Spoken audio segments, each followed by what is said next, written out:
my road to the Cleveland Open. And the Cleveland Open is going to be in mid June, so about 2 months away. And the idea behind this, hopefully, will be a series of streams, will be that I'm going to be preparing for my first over the board tournament in over a year. With the pandemic, most of my play has been online. And so this set up my mic here. Uh, so we're going to be doing a bunch of things here, and I want to kind of chronicle my journey to the Cleveland Open. Now, I'm going to be um, streaming these, and I'm going to be uploading the stream videos onto my Patreon page. So if you are a patron or want to become a patron, you can follow this. And in today's video, I'm mainly going to be going over my game plan on how I'm going to prepare. And I'm going to be analyzing my most recent online tournament game, which kind of illustrates some of my strengths and weaknesses that I'm going to be working on throughout this preparation period. So, when I talk about preparing for a tournament, I'm not really doing anything, I guess, unusual. Well, I'm doing a couple things a little differently, but these are the things that I should be doing, but because I have a tournament coming up, it helps me to um, focus myself on the task at hand. So my general plan um, consists of a few main areas, and actually let me pull up my notes here so I can discuss them with you.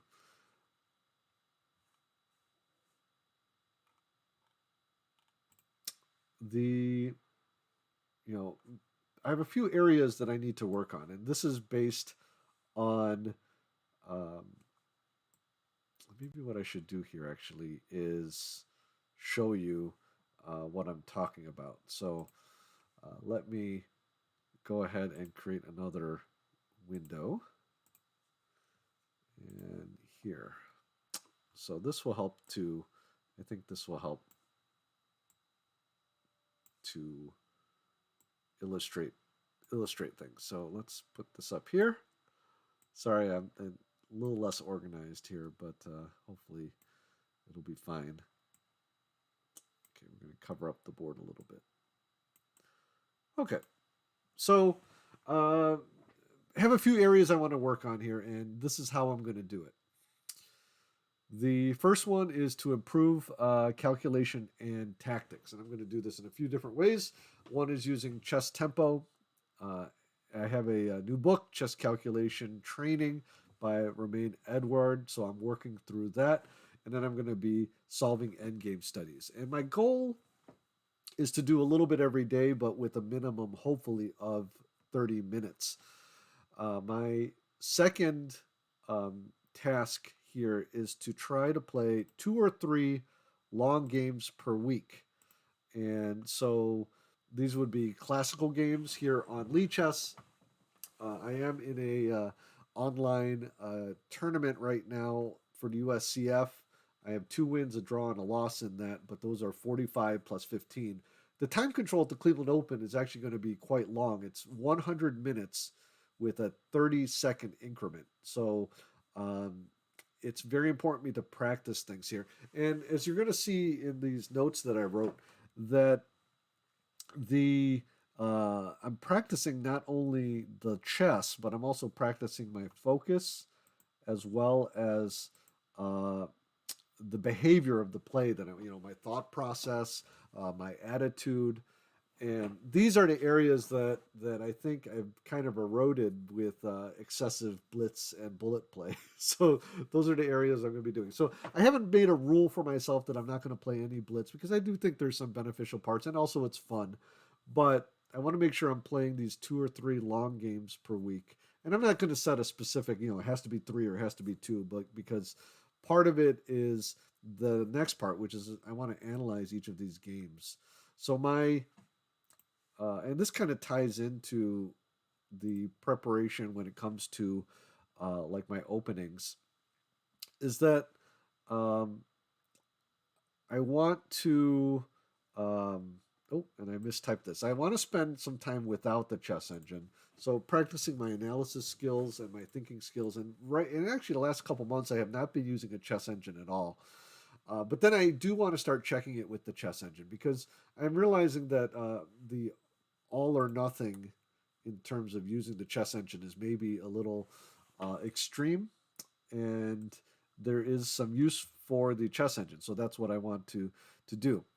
I also want to, and this is kind of a little different than what I've been doing. I want to analyze one or two master games from the openings, and I'll show you that today as we analyze my game. And I want to annotate any thematic motifs.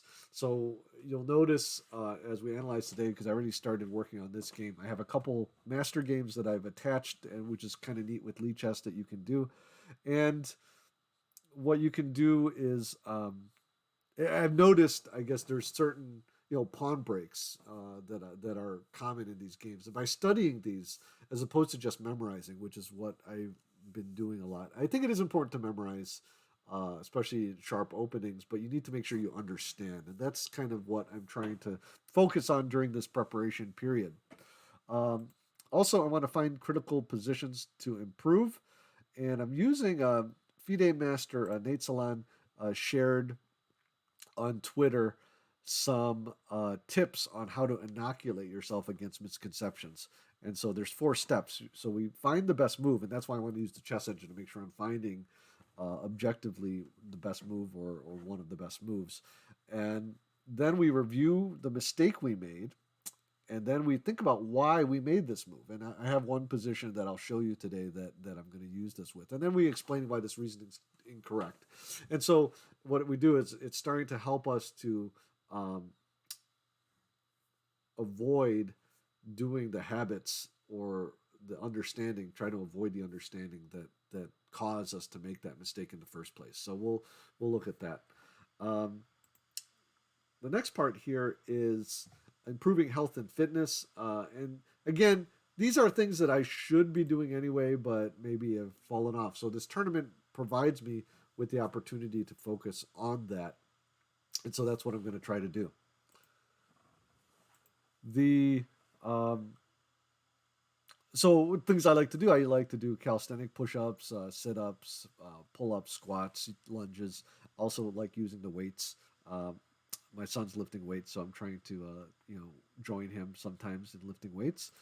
I also enjoy yoga, so I'm going to try to practice that regularly, and then cardio, running. I enjoy running as well. So mainly, I don't have a specific goal right now. The idea is more than I'm doing, which is like maybe once or twice a week. So maybe if I could get 3 days a week in, I think that would be obviously an improvement. The next part is improving focus. So the problem with the online play, it's not really a problem, but is that sometimes I get distracted, and sometimes I'll go on different websites while I'm playing a game. I'll look at play some music on YouTube or something. But when you're playing in a chess tournament on over the board, you're not going to have that opportunity. So what I want to start doing is practicing that sustained focus during my games and during my training. And another practice that I enjoy doing, but I again have fallen off some of the habits, is meditation, and I want to do that daily. And again, it only has to be 5 or 10 minutes, but it's something that I want to do. I want to keep up with my Chessable reviews. I do a little bit every day. Some days I clear it, but I've let it kind of build up again. So I want to make sure that I'm spending some regular time on Chessable. But that's more about kind of maintenance work. Um, and then the other big area here is improving my strategy and planning. And we'll see this in the game, is that that's an area that I have lacked in. And so there's 2 methods I'm doing. I'm studying the games of Karpov. This was recommended to me by my coach. And I'm also studying a book called Fundamental Strategy in 100 Games. In fact, I'm going to be coming out with a book review on that from Forward Chess on the YouTube channel coming up soon. So if you have the opportunity, you can check that out. So that'll probably be coming out in the next week or two. And then finally, I am working with a coach, and currently we are working on my technique as well as calculation, and then helping me to look over the games. So sometimes when you're looking with the chess engine, you will see like, oh, I made a blunder here, or the engine says this move is better, but you really don't know what it means, which is one of the negatives of using the chess engine. But the nice thing about working with a coach is you can save those positions that you have questions about, and then you can show it to your coach, and then hopefully your coach can help explain it to you. So definitely, if you have the time and financial resources to work with a coach, and if you don't, you can actually just find other strong players who are willing to maybe do some analysis with you and um, get similar results as well in terms of having those benefits of having somebody else look at your games and such. But that is the basic outline of what I'm trying to do. And again, 90% of this, it's maybe more a sense of a degree in terms of, all of these things I do a little bit of, but now with maybe about 7 weeks before the tournament, I want to do more of. So that's the idea. So let me close that for now. If you have any questions about that, let me know. Uh, and now let's look at this game I played. So this opponent a little lower rated than me, but not much lower rated, and um, I was expecting a Dragon Sicilian because I looked up some of his games and he mainly plays that, but I was a little surprised. So he played the Sicilian, but he actually plays the Sveshnikov variation. D4, C takes D4, knight takes D4, knight to F6. So what we're going to do now is I'm going to go through the game, and in a couple spots I'm going to analyze it a little bit, and then towards the end of our session here, I am going to we're going to check our analysis with the chess engine and see what the chess engine says. So here, knight to f6 is played. I played knight to c3. So far, we're in book e5, knight d to b5, and the idea is we're targeting here. So d6 is played, and here I play bishop to g5. And all of this is actually book, and the next few moves are, but I'll try to explain it as much as I understand it. So a6, attacking here, knight to a3, so b5. So here's the threat of this fork, and that's why we played bishop to b5 earlier, so that we can play knight to d5. Okay, bishop to e7 is played. And here, bishop takes f6, bishop takes f6, and now c3 is by far the most popular move and one I've studied, but the second most popular move is c4, and that's the line I'm studying from recommended from one of the chessable courses I'm studying. So this how I'm doing the openings going forward is, instead of kind of going through the course and trying to learn all the lines, which has some benefit, I'm going to focus all of my opening study around um, analyzing these master games. So if I'm playing, let's say I guess I should find out. Let me take a quick look at the calendar here. Um, One moment while I check this out. Uh, let's count the weeks before the tournament, and I'm just getting my calendar out here.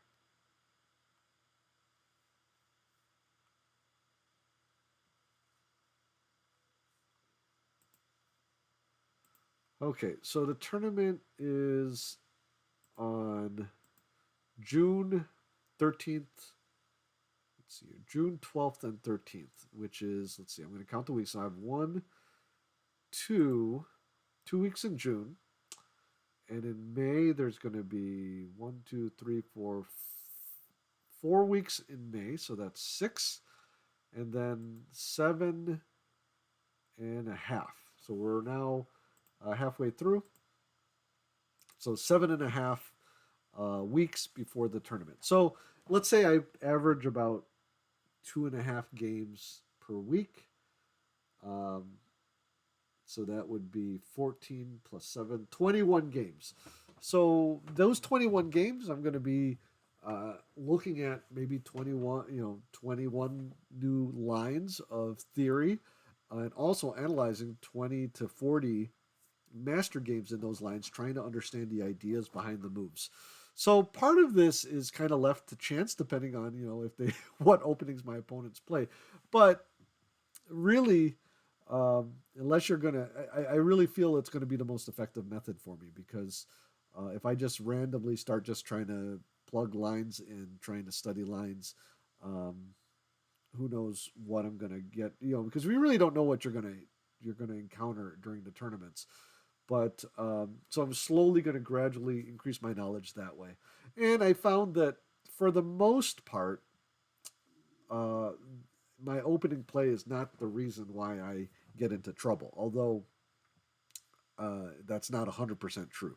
So that's how I'm going to be covering the opening. So let's get back to this. And um, so I'm playing the C4 line. And my strategy with some of these um, openings is to, um, what am I trying to say here? Is to not go totally offbeat, but maybe not. Um,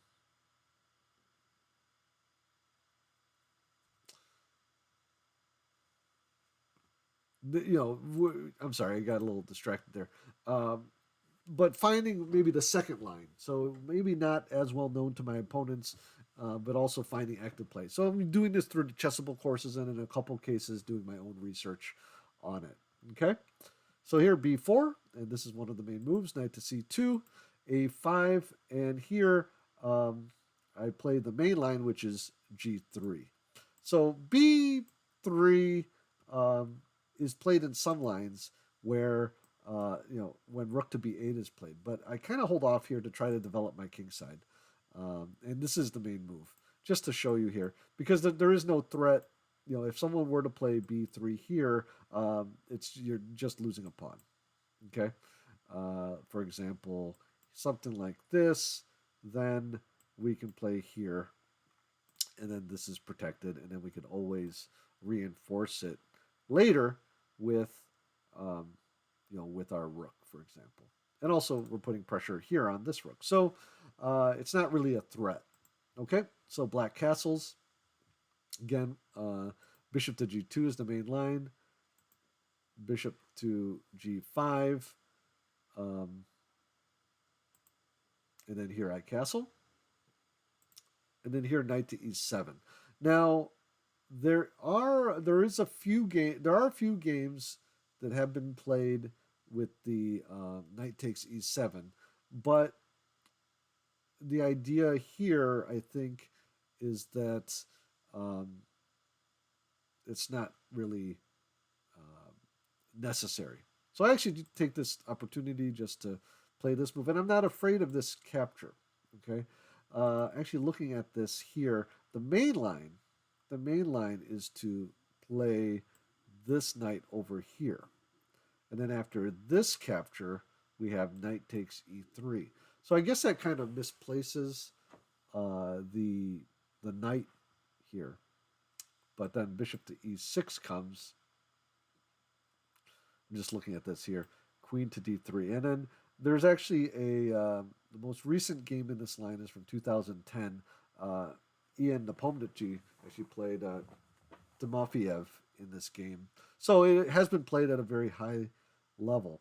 And so a neat thing you can do here with the Lichess is you can actually insert the game into your study if you want to add it to study later. So that's what we can do. And then we can look at the moves later. Okay, in any case, I played b3, and again, this has actually also been played at high levels. Bobsesian has played it, and a grandmaster named Herbert Cruz played it in 2018. That's actually a more recent game there. So we're still in theory here on move 16.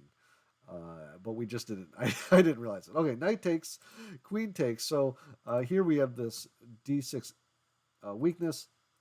Bishop to e6 attacking the queen, and then queen to d3. Okay, here I felt pretty good. And now queen to b6. And now here is where the first time I'm not quite sure of what I should do here.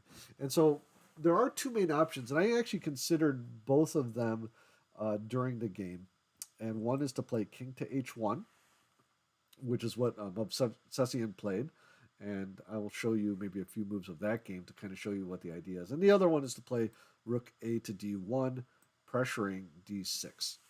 And so some ideas in this line that are going to come up soon are these pawn breaks on the queen side and this pressure here. Now, in some lines, is where I'm going to show you, f4 is also played. So with the Sveshnikov, it's quite a dynamic opening. I mean, black has this f5 as well. So it can get quite sharp. And so that's why it's good to maybe understand what some of the ideas are. Okay, let me show you a little bit of the one game here. King to h1. And so this is from 2008. Let's see here. Movsesian versus Trigubov, Russian Team Championship 2008. So here we see the a4 idea, and then white just ignores it. Of course, it just seems like this would be bad here, there. So instead goes with f4. So a takes b3, a takes b3, and so we have this a file action. Rook takes a1, knight takes a1, and the idea is that we have to take with the knight because the rook is needed here. E takes f4, g takes f4, bishop to f6, and now the knight comes back. And so there's going to be you see here the white king's a little open, and we're going to see that that comes up later in this game. I don't know if we'll go through the whole. I'll play through some of the moves here. Bishop to c3, securing b4. But, and I've noticed this a little bit in the games. This dark square bishop, I mean, it has a presence, but it doesn't really get very active. And that's what actually happens in my game as well until kind of the middle game. Bishop to f3. And h6, rook to d1, again here pressuring, and then queen to f2. So we can't take, of course, because this bishop is being attacked. Rook to f1, queen to h4. So the queen is successfully come over here, but there really isn't a ton of pressure. So let me just go through this. Bishop to g2 coming back to protect this pawn. Rook to e8. So there's going to be a little bit of pressure here, but again, it's not really that big a deal. Knight to e3. Bishop to h4. I looked at this game, so I guess I shouldn't go too quickly here.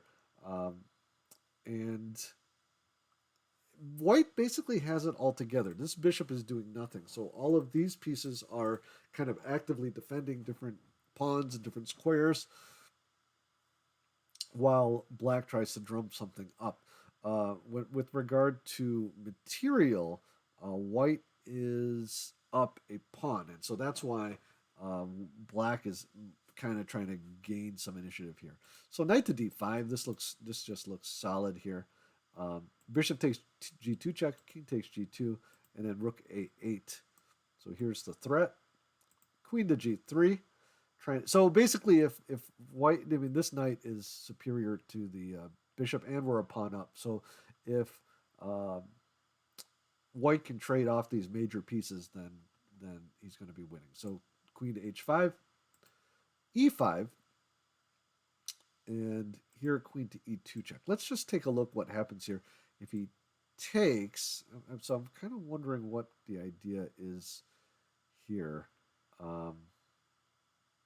Oh, I see. It's this threat here. So he's threatening to it's obstructing this bishop from that. Actually is kind of a neat move. I'm not sure if it's the best move, but it's kind of a neat move here. So queen to e2 check, rook to f2, queen to e4 check, king to h3. So the idea is we don't mind these trades here. So here again, you cannot take here because of this threat here. So queen to f5 check, queen to g4, queen to d3 check, rook to f3. So we're avoiding these threats here. Queen to c2. So maybe with this idea, e takes d6. So we've won another pawn. Okay, g6. So now we kind of take care of some of our weaknesses here. d7, king to g7. Okay, so no more checking ideas. Of course, we have f5 attacking. And I know this isn't a deep analysis, but it's going to have to do here because we're going to get back to our game shortly. But I wanted to show you this because I thought it was kind of a neat game. So, of course, the threat is made here. So black does have kind of these threats, but they kind of, don't really have a ton of follow-up. Okay? Queen to g2, queen to d1, and here we are just breaking in. f6, trying to hold them off. Knight to e3, just kind of keeping everything under control and maybe also looking to pop in here. Queen takes d7 check. Knight takes f5 check. King to g8, and then king to g4 getting out of this pin. I think it's just there's just too much. This is falling. No real way to defend that. So what black will just be down too much. So I think here black resigned. So getting back to the opening phase, the idea for me to remember king to h1, keeping an eye on all of this stuff, but with this idea of f4. And I'm not going to go through the whole game, but the other idea here is rook a to d1. And again, we have this a4 idea, and after h4, pushing this bishop back, king to h2, a takes b3, a takes b3, rook to a2. The eventual idea here is to attack here. Queen to b8. Oh, rook to b1. Oh, where did I go? I missed. Sorry about that. Missed a couple moves here. This idea is the one that I was looking for, where we're trying to trade off here. So that was the idea behind king to h2. And anyways, it's a fairly complicated game, actually. So we take on d6, but then, look, he sacrifices his bishop, and then eventually we're going to have to give it back. So I'm not going to go into that whole game right now. I want to get back to the game I played. And in this game, I actually played h4. So h4, attacking this bishop. Of course, if the bishop goes back, it's going to be very passive. So what I've noticed is that black opts to keep this bishop active along this diagonal, but it is kind of out of play. So it's sort of a passive role. Okay, rook f to d1. A little worried about that, but I figured I'm going to be trying to do this soon. Rook f to d8, protecting, and now a3. And here I had a whole bunch of things I had to think about. Bishop takes a3, knight takes a3, and this is the idea here. And he plays queen to b4. So what I was calculating during the game was, what if he went in with this idea? I would play here. He plays here. And actually here I have a few choices. I was thinking during the game of either bishop to f1, reinforcing here, or just taking here. And the idea is that if he takes here, I will take here first. And he's got some back rank issues, so he can't bail out here, for example, because if now the back rank is too weak, and then my queen will get out. And then if he does take, here, obviously this is mate in 2. So that was sort of the idea behind this line of play. But instead he plays queen to b4, and later in the game we had a nice chance to chat a little bit, and he was thinking maybe instead of queen to b4, playing a4, which this is actually interesting. I'm not quite sure what I would do because I didn't consider it. And this is part of what I'm trying to find out as we are playing, is that I should have considered it. And why is I notice my, sorry, let me readjust. There we go. Okay. So here, let's take a look at this a4. If I take, this doesn't seem so great because now he can put a lot of pressure here. Okay. For example, here, um, maybe I can look at something like bishop to f1 and then rook to, well, rook to c8, queen takes here, and then after these exchanges, do we have enough firepower here? Maybe, and this is where it gets a little dangerous. Um, let's see. So here we're up a pawn, but then can I defend this knight? Because the problem here is that this knight is pinned now. So let's go back. Let's see here, here. Not sure if we can defend. If we go here, then this happens.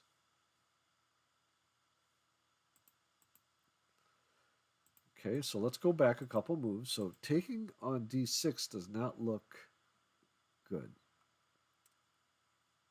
And maybe we need to somehow we need a way to move the knight. Let's see here.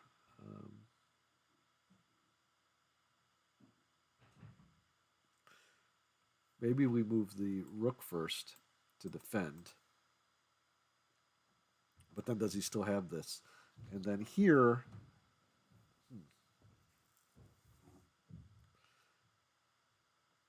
yeah, this just doesn't look so great. So this a4 looks pretty good. So I'm thinking, that's enough proof for me that taking on a4 is bad. But what if we play this first? And then he takes, and we take. Let's see how this looks. And this is sort of, we're going to just do some analysis here. And then maybe we take, well, here, this looks a little tough too. Queen takes, knight takes. But then we push. So here, and then he's got this weird little bind, which with this coming. So a4 actually looks really good. So let's try to find, I think what we're going to try to do here is try to find a way to counter this a4 move. Like right here, maybe, so this doesn't look great either because he takes to move my rook off and then attacks. But then I guess I have this bishop move. So material's even here.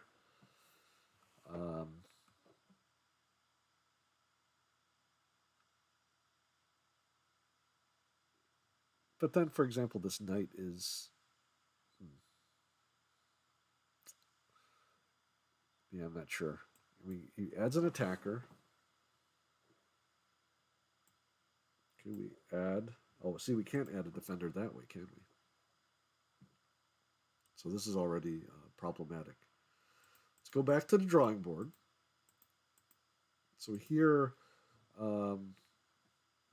yeah, this looks troublesome. We're going to check this with the engine shortly, but knight to b5. So we taking on a4 seems not good. So knight to b5, and the idea behind this analysis is that if we cannot refute, if we can't refute a4, like if a4 is just bad for white, then this whole line of play with a3 was not prepared properly or is just incorrect, which I don't think is totally incorrect, but is very dangerous.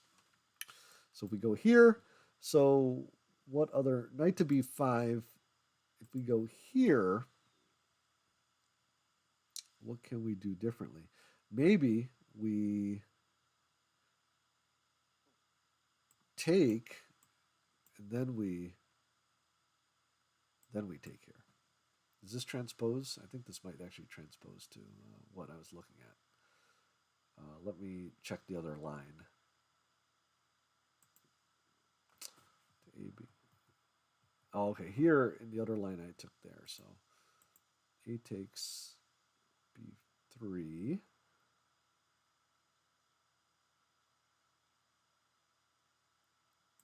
Queen takes first.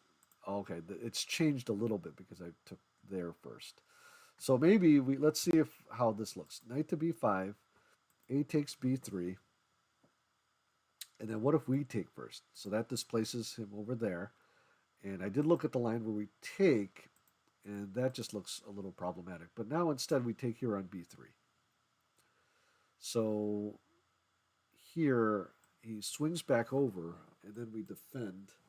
And material's even, but it just doesn't seem, if he adds one more attacker, we cannot add this other defender here. So maybe, what if we could actually take here, though. Now we're attacking this rook. So very sharp position. Actually, that might be good enough. Rook takes a8. Rook takes a8. I think we should take, because if we just, because it gets the queen off of here. If he attacks, we go here. And then we're threatening to just take here. Can we even do that earlier?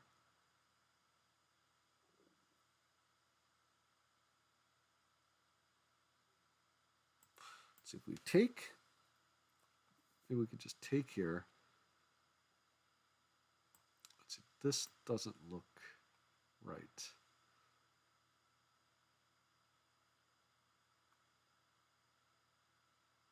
Take, take, take, take, and we're up a piece. So I'm just analyzing it without trying to make sure I don't get it wrong here. So if he takes, we could actually take, and then if he takes here, we take here, and we're up a piece, I believe.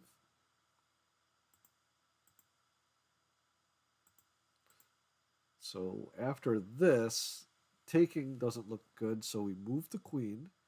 So let's say we move the queen here.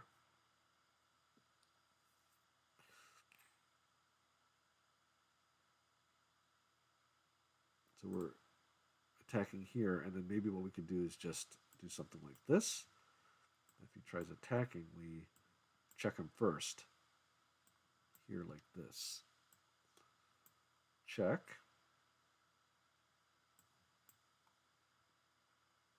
Then something like this. And then material's about even here. Yeah, material's even. This is probably an even game, but I don't know if that's the best line. Let's go back here. Okay. So let's take a look. So we've done a little bit of work on this position with a4. I think that's actually the best move. So what I'm going to do now is let's spend about 5 minutes or so and use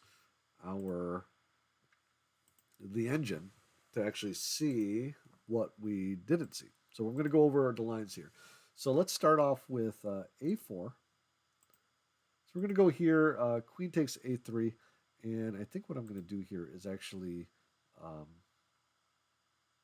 go ahead and I'm going to show you the engine line. So one moment here. I'm kind of editing this on the fly here, but so let me throw on the engine. And again, I recommend you use your own brain and try to think about the positions and try to analyze first before you throw on the engine. So here we have stockfish. So I'm going to go ahead and blow that up a little bit. And I think this is a way we can use the engine to help us to understand things. Okay, so here A4 is the best move that could have been played and would have led to an even game, which is kind of what we analyzed. So let's take a look at some of our analysis. A4. And here, knight to b5. So let's take a look at this. A takes b3. It leads to, well, not a huge disadvantage, I guess. We looked at rook takes a4, which is the top move here. And then here, I looked at bishop to f1, which is the second best move, but it's saying queen to c3. But let's look at our line here. Rook to c8. And here is where the analysis differs. I say queen takes d6, which... So this is actually a very even-ish move, but it's actually throwing in... This is actually a good instructive move here. I thought you couldn't play... It's saying knight to b5 is fine, and I think it's because this rook is being hit here. But because if he takes, we take here first. But then isn't... I would think that loses a piece after queen takes b5, but we have this this check here. So that's actually very interesting.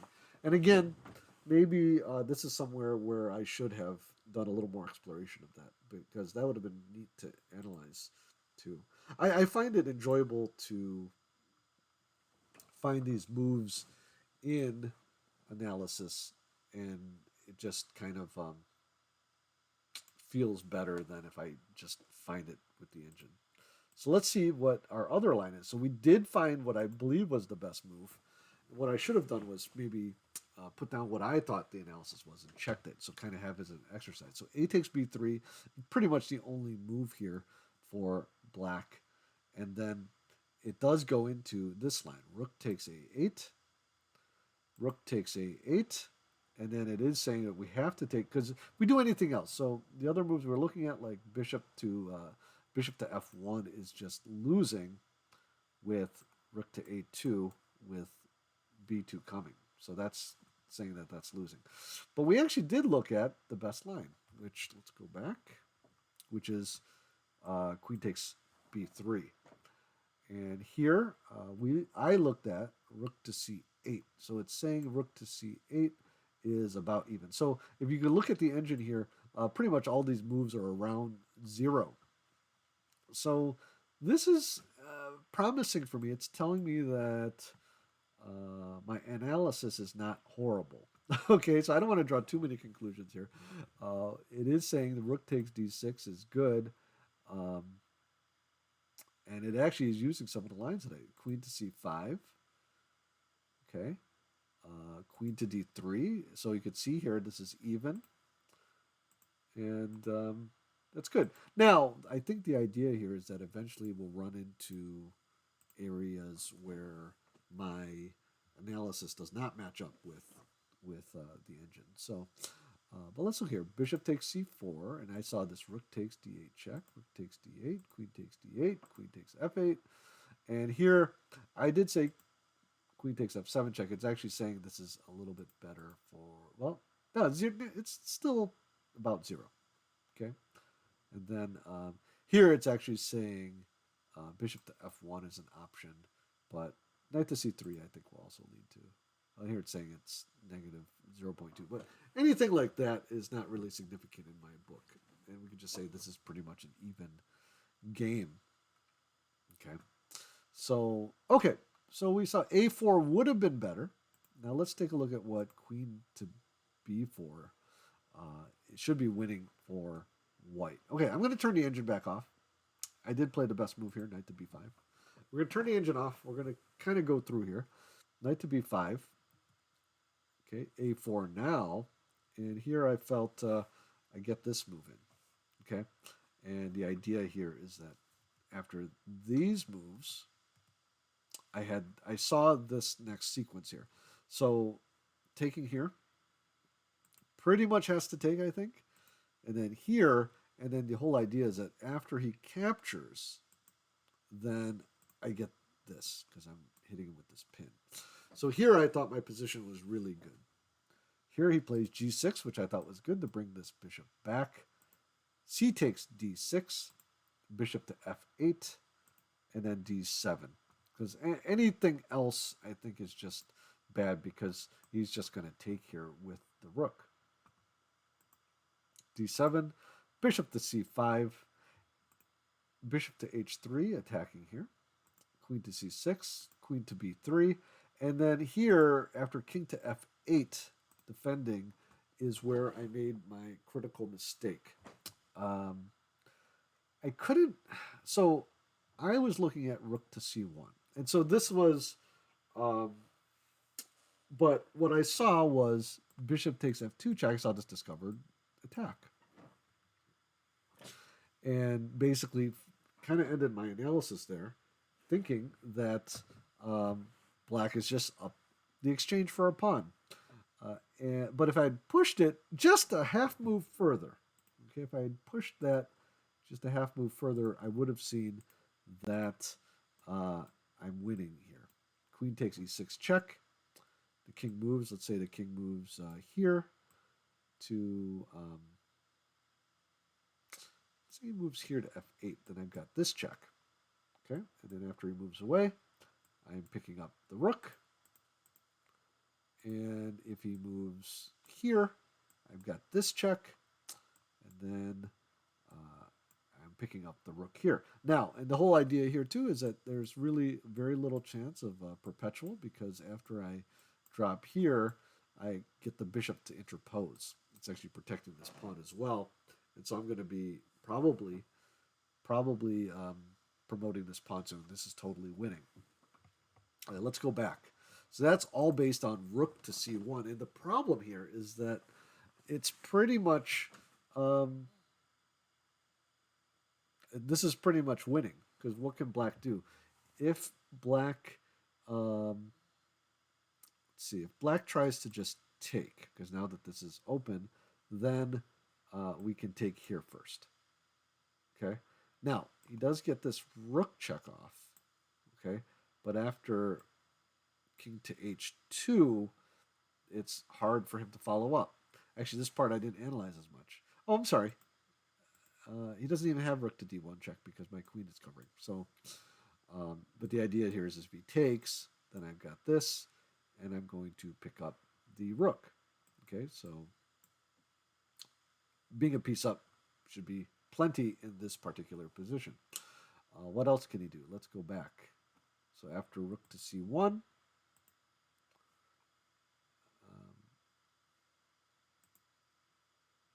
let's see here. Let's throw the, I'm going to just throw this window behind here, so we're not going to look at the engine right now. Okay, we'll bring the engine back up later. What else can he do? He can't really move the, well, obviously the bishop is pinned, and that's the whole idea behind the move.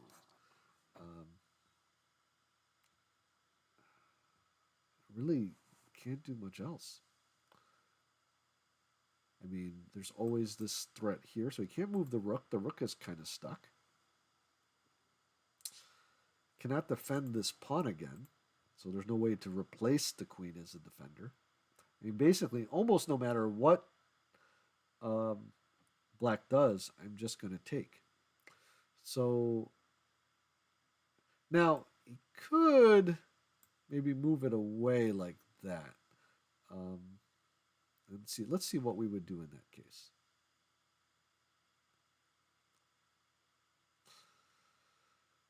Well, in that case, can we just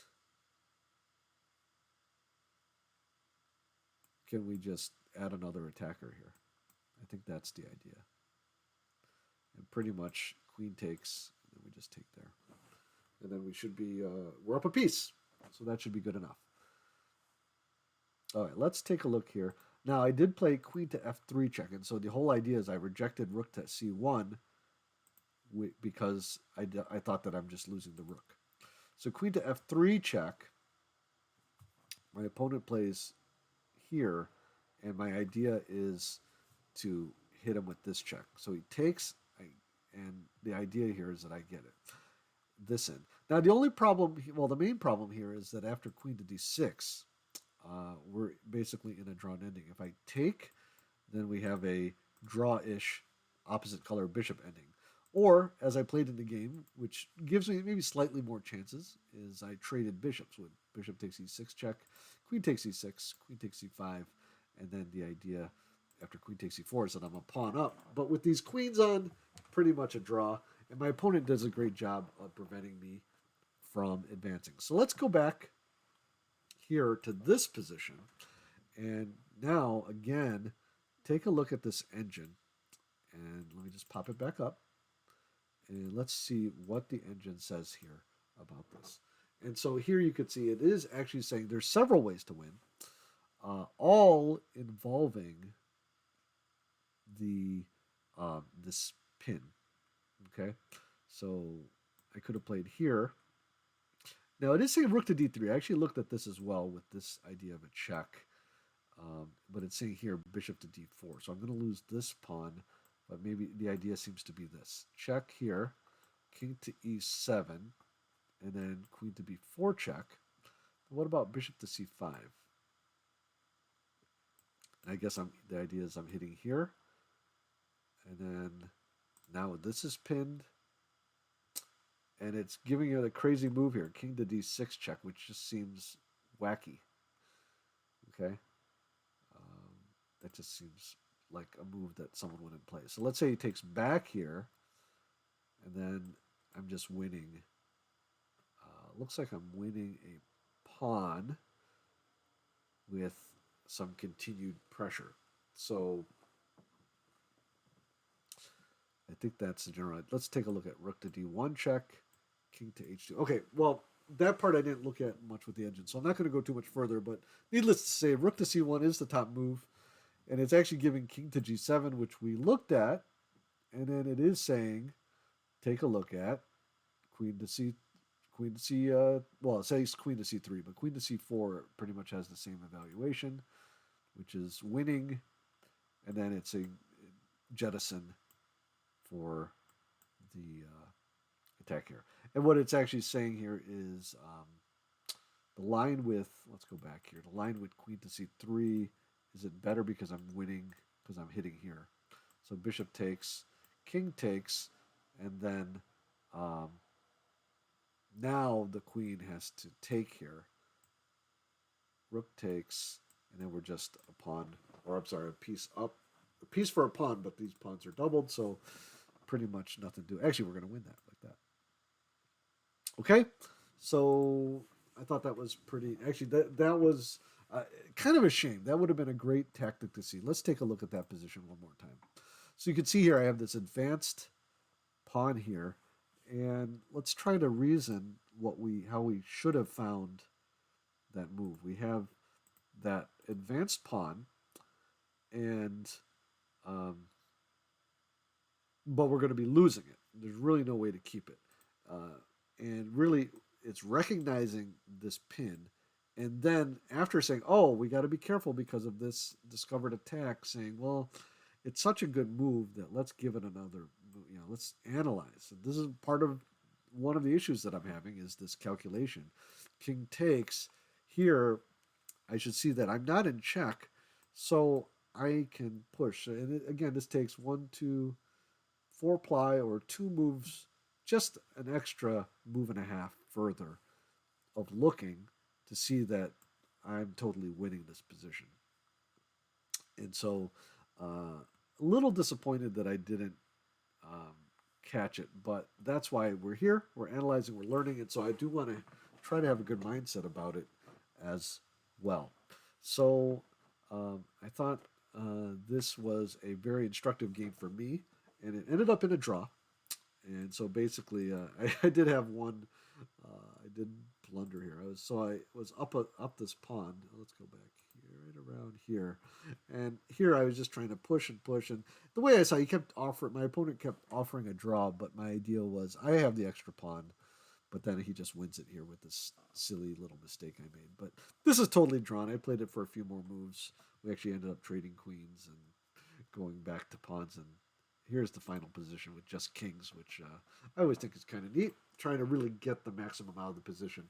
But I think I should have won the game. But again, that's why we play it, because nothing's ever really guaranteed with these things. So, with that in mind, I did share with you my plans. This is of um, episode one of the Road to the Cleveland Open. I'm hoping to do